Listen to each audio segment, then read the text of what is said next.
नमस्कार दोस्तों, स्वागत है आप सभी का। मेरा नाम है प्रेमपाल सिंह और आप जुड़ चुके हैं हमारे साथ हमारे YouTube प्लेटफॉर्म पर। मैं डिस्कस करूंगा आज इकोनॉमिक्स के कुछ क्वेश्चंस और किस एग्जाम को ध्यान में रख के ये चीजें शुरू की गई हैं। तो जो LT ग्रेड के एग्जाम है आपका उत्तर प्रदेश में और GIC की भी फॉर्म आ गए हैं।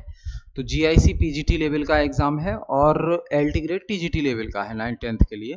तो दोनों के सिलेबस को कंबाइन करके हम क्वेश्चन डिस्कस कर रहे हैं। ठीक है, सिलेबस मोस्टली मैच कर रहा है, तो बेफिक्र रहिए।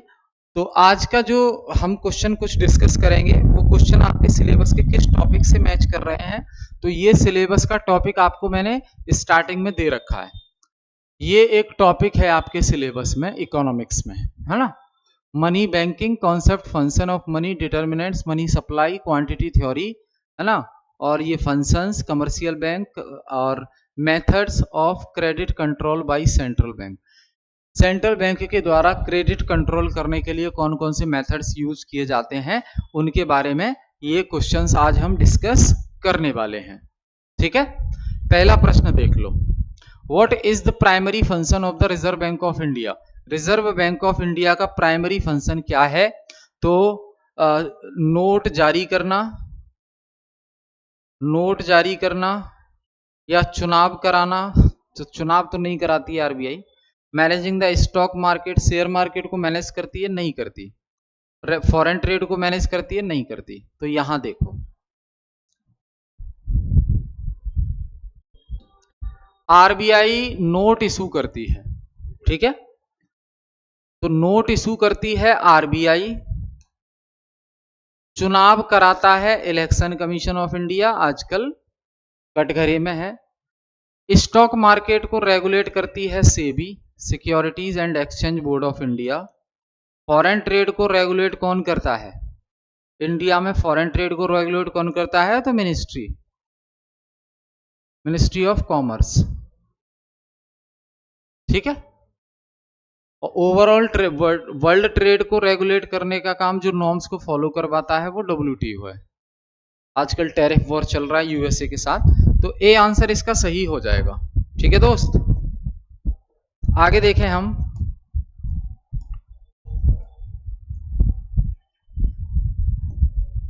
विच of the following is not a function of RBI? Lender of last resort, अंतिम सहारा होता है RBI। लास्ट क्लास, ये इसका डेमो क्लास अवेलेबल है, क्लास में मैंने बताया है। RBI कमर्शियल बैंकों के लिए अंतिम सहारा होता है। जब कमर्शियल बैंकों को कहीं पर भी लोन का इंतजाम नहीं हो पाता, कहीं से भी पैसा अरेंज नहीं हो पाता, अगर उनको इमरजेंसी है और पैसा अरेंज नहीं हो पा रहा है तो RBI उनको सहायता देता है लास्ट में। इसे बोलते हैं RBI is a lender of last resort. तो ये तो कार्य है RBI का। बैंकर टू द गवर्नमेंट के लिए बैंकर का काम करती है RBI, सही बात है। इन्फ्लेशन को कंट्रोल करती है RBI, सही बात है। इनकम टैक्स रेट सेट करती है। इनकम टैक्स रेट सेट कौन करता है? वित्त मंत्रालय।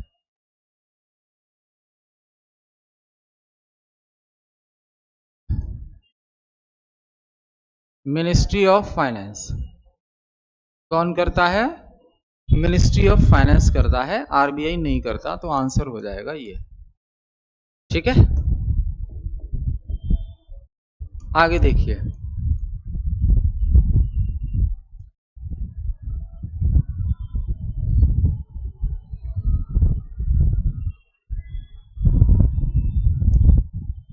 What does CRR stands for in banking? तो CRR का मतलब कैश रिजर्व रेशियो होता है, हमने पढ़ा है।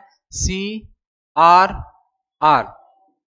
Cash reserve ratio. CRR होता क्या है? तो बैंक के टोटल डिपॉजिट का, डेली डिपॉजिट का कुछ परसेंटेज अमाउंट होता है हर कमर्शियल बैंक जिसे हर कमर्शियल बैंक RBI के पास जमा करके रखती है। ठीक है, और डिसाइड करती है ये कि कितना जमा करना है, कितना परसेंट होगा उसका। तो जैसे अभी 4% है।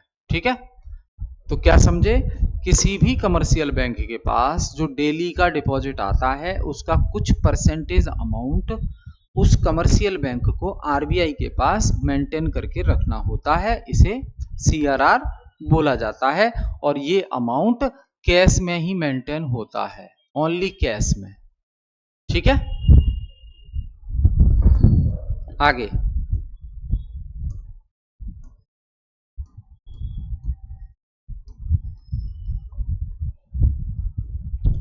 What happens when RBI increases the CRR, क्या होगा अगर आरबीआई इंक्रीज कर दे सीआरआर को? तो समझो आप, जैसे ये पीएनबी है, पंजाब नेशनल बैंक है, इसका जो डेली का डिपॉजिट आया इसके पास, डेली का जमा आया इसके पास, वो है मान लो 100 रुपए। तो 100 रुपए में से कुछ परसेंटेज अमाउंट, सीआरआर क्या है 4%, तो 100 में से 4 रुपए आरबीआई के पास जमा रखेगी पीएनबी। अब कह रहा है वो, अगर आरबीआई इंक्रीज कर देती है सीआरआर, मान लो ये 4% से बढ़ाकर 4.5 कर देती है, तो अब आरबीआई के पास कितना रखना पड़ेगा पैसा? 4.5 रुपए। तो 100 में से 4 रख रहे थे, तब तो 96 रुपए बच रहे थे पीएनबी के पास लोन में बांटने के लिए, लेकिन अब 4.5 रखने पड़ रहे हैं, तो कितने बचेंगे? 95 रुपए 50 पैसे, तो कम बचे पीएनबी के पास। पहले बच रहे थे 96 रुपए 4 जमा करने के बाद, अब जब 4.5 जमा करने हैं तो अब कितने बचेंगे उसके पास? 95.5। ठीक है, तो अब कम बच रहे हैं। तो जब आरबीआई इंक्रीज कर देती है सीआरआर, तो क्या होता है? बैंक के पास कम फंड बचता है लोन में बांटने के लिए। पहले 96 रुपए बच रहा था, अब 95.5, तो कम बचा ना।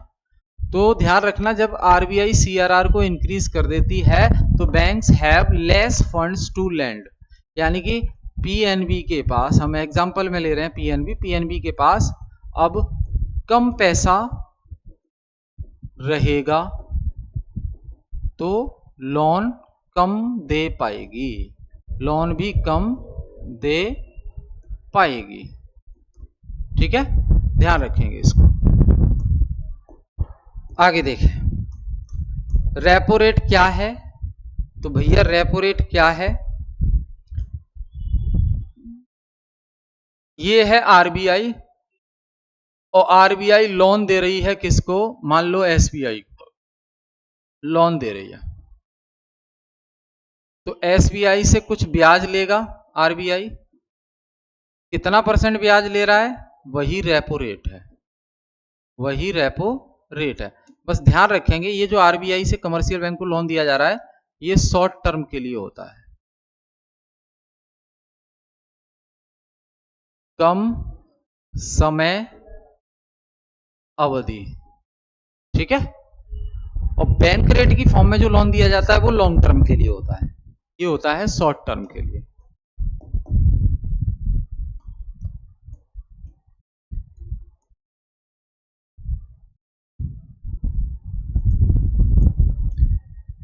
If RBI wants to control inflation it usually, अगर आरबीआई मुद्रास्फीति को नियंत्रित करना चाहती है तो वो क्या करेगी?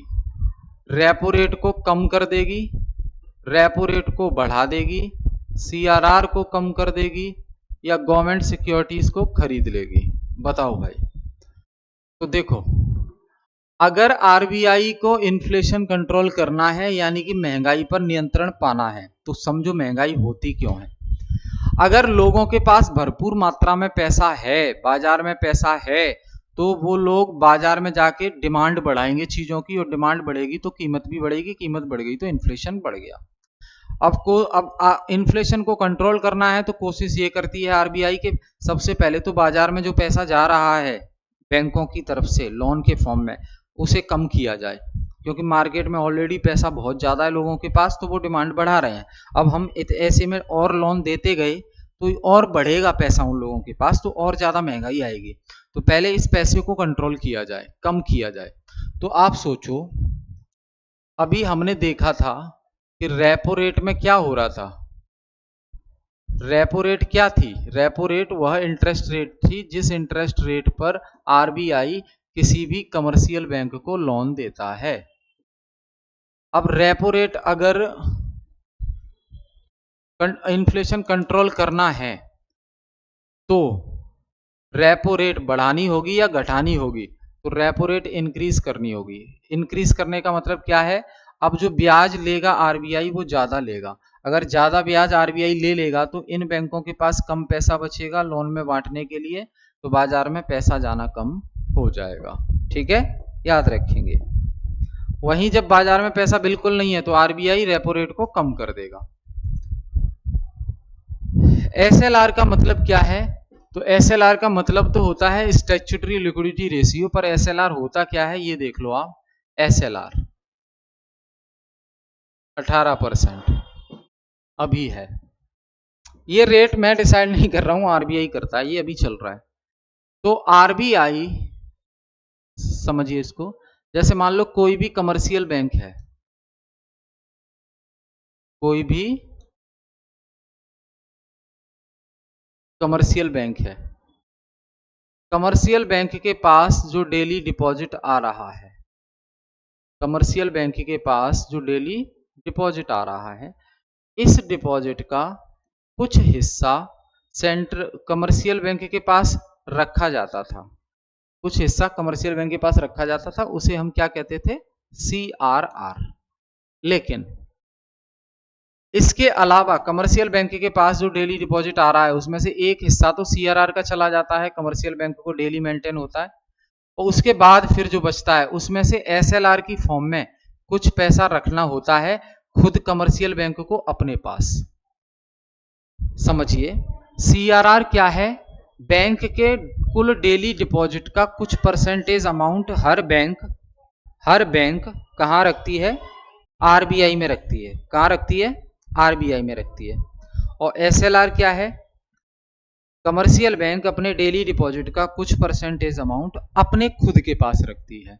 तो जो अपने खुद के पास रखती है उसे SLR बोलते हैं, और जो RBI के पास रखती है उसे CRR बोलते हैं। ठीक है, तो SLR का कितना है? 18%, और CRR होता है 4%। तो ये ध्यान रखना आप। यहां तक क्लियर है? बताएं भाई। आगे, which monetary policy tools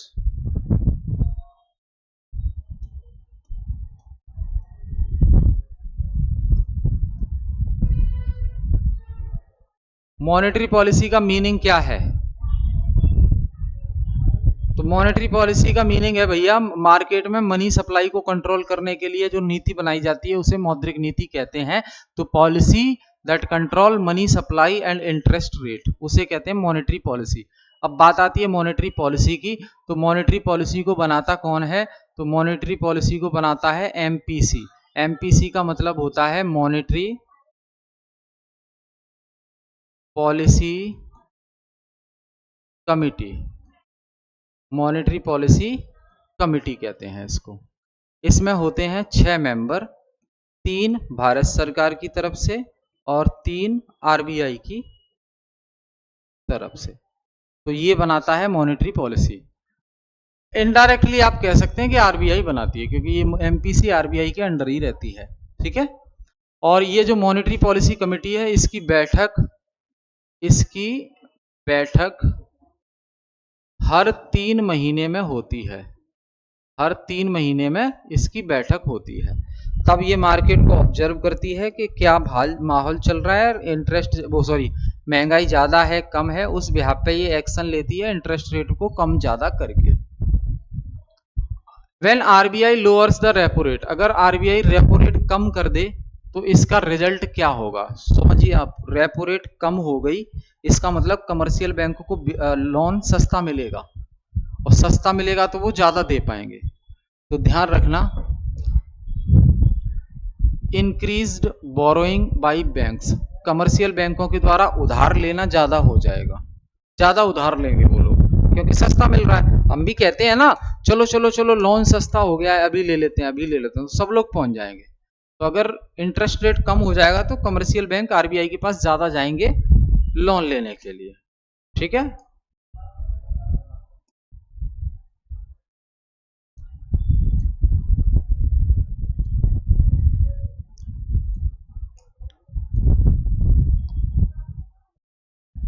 monetary policy कब बनी? यही जो हम अभी बात कर रहे थे, 2016 में बनी थी।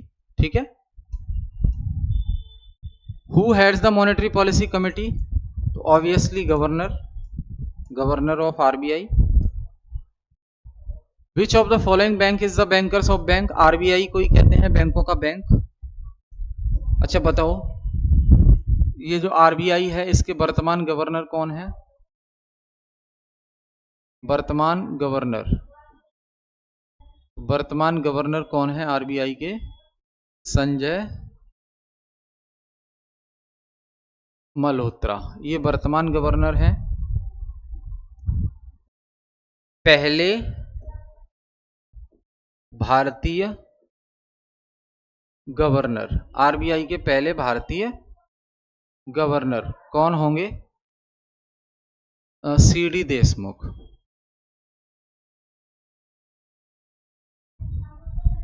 और ओवरऑल देखें आरबीआई के फर्स्ट गवर्नर, आरबीआई के first governor sir Osborne Smith. सर ऑसबॉर्न स्मिथ आरबीआई के फर्स्ट गवर्नर है। ठीक है,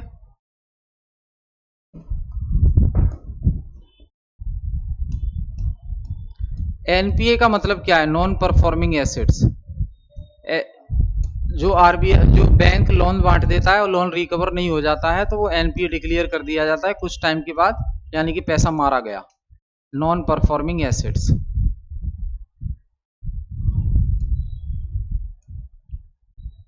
which is the apex institution for rural credit in India? ग्रामीण क्षेत्र में लोन देने के लिए सबसे बड़ा इंस्टीट्यूट कौन सा है टॉप लेवल का? वो है NABARD, national bank of agriculture and development.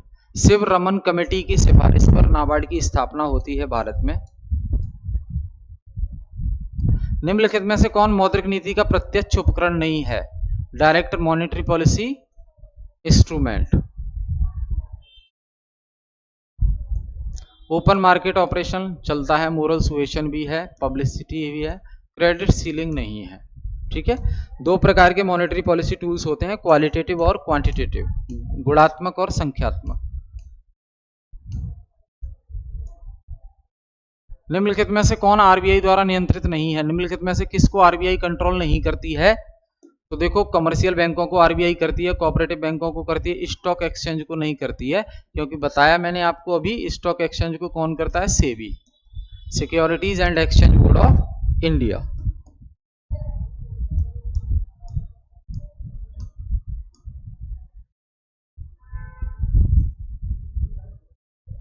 Assets के बिहाफ पे देखें तो सबसे बड़ा बैंक कौन सा है? तो एसबीआई एसेट्स के बिहाफ पे सबसे बड़ा बैंक है भारत का। Which act gave the Reserve Bank of India status of central bank? निम्नलिखित में से कौन से एक्ट के द्वारा आरबीआई को सेंट्रल बैंक का दर्जा दिया जाता है? आरबीआई को सेंट्रल बैंक का दर्जा दिया जाता है 1934 में एस्टेब्लिश होती है, क्योंकि पहले और नेशनलाइजेशन आरबीआई का होता है 1 जनवरी 1949 को, आरबीआई की स्टैब्लिशमेंट होती है 1 अप्रैल 1935 को। बेस रेट का मतलब क्या है? तो बेस रेट का मतलब है ए मिनिमम इंटरेस्ट रेट, जिससे नीचे, जिससे कम पर कोई भी कमर्शियल बैंक लोन नहीं बांट सकता, उसे बेस रेट बोलते हैं। ठीक है, which is the primary regulator of foreign exchange in India? Bharat में फॉरेन एक्सचेंज को रेगुलेट करने का काम कौन करता है? तो वो आरबीआई करता है, क्योंकि क्लास में हमने लास्ट क्लास में पढ़ा था कि RBI is a custodian of foreign currency reserve. ठीक है, तो उसी में आएगा ये। भारत में पहली किस बैंक का राष्ट्रीयकरण हुआ? तो bank of India, 1969। Bank of India, जब इंदिरा गांधी ने पहली बार 14 बैंकों का राष्ट्रीयकरण किया था, उसमें ये बैंक ऑफ इंडिया थी। मॉनेटरी पॉलिसी स्टेटमेंट किसके द्वारा पब्लिश किए जाते हैं? आरबीआई के द्वारा किए जाते हैं, लेकिन कब? साल में 2 बार, ट्वाइस अ ईयर।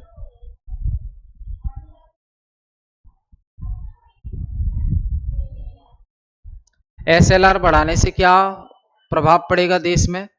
तो बैंक जो है कर्ज कम दे पाएंगे, क्योंकि उनके पास पैसा कम बचेगा लोन में बांटने के लिए। ठीक है, इनमें से गैर बैंकिंग वित्तीय कंपनी का उदाहरण क्या है? एलआईसी, आईसीआईसीआई, बजाज फाइनेंस और SBI. Bajaj finance non banking financial companies है, non banking finance companies. RBI द्वारा क्रेडिट नियंत्रण के बारे में कौन सा कथन सही है? इट रेगुलेट मनी सप्लाई, सही बात है। इट कंट्रोल इन्फ्लेशन, सही बात है। ये फिस्कल पॉलिसी सेट करता है, ये गलत बात है। फिस्कल पॉलिसी सेट नहीं करता आरबीआई। फिस्कल पॉलिसी कौन बनाता है? Ministry of finance. कौन बनाता है? मिनिस्ट्री ऑफ फाइनेंस बनाता है। ठीक है, the main objective of monetary policy, तो भैया इकोनॉमिक ग्रोथ और प्राइस स्टेबिलिटी लाना, इकोनॉमिक ग्रोथ और प्राइस स्टेबिलिटी लाना। तो दोस्त ये डिस्कस किए हमने आज के सवाल। हम फिर मिलेंगे नेक्स्ट क्लास में। बहुत बहुत धन्यवाद।